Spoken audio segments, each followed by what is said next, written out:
அதான் சரி. பகல இப்படி படுத்து தூங்குனா மூதேவி தாண்டி வீட்டுக்குள்ள வருவா. எத்தே இப்பதான் துணி துவைச்சு போட்டுட்டு வந்திருக்கேன் தே. இடுப்பெல்லாம் ரொம்ப வலிக்குதா, அதான் கொஞ்ச நேரம் படுக்கலாம்னு படுத்து கிடக்கேன் தே. இப்படியே படுத்து கிடடி, எப்படி உனக்கு சுகப்பிரசவம் ஆகும்? போ போய் 4 குடம் தண்ணி எடுத்துட்டு வா. எத்தே டாக்டர் வெயிட் தூக்க கூடாதுன்னு சொல்லிருக்காங்க தே.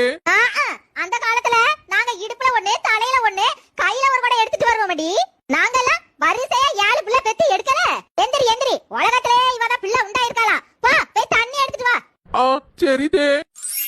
ஏம்மா, என் மாமியாருக்கு கொஞ்சம் கூட மனசாட்சியே இல்லம்மா. 2 மாடி ஏறி வை துணியை காயப்பட சொல்லுது.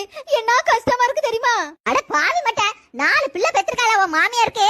கொஞ்சமாவது மூளை இல்லையா? ஏடி, உன் மாமியார் சொன்னா சொல்லிட்டு போறாடி. உன் பாட்டுக்கு நீ பேசாம இரு. வெயிட் எல்லாம் தூக்கிட்டு அலையாத. குழந்தை பிறக்கிற வரலையும் அமைதியா இரு. சரி தே, தண்ணி புடிச்சு வச்சிருக்கேன், குடத்தை நீங்களே தூக்கிட்டு வந்துருங்க என்ன.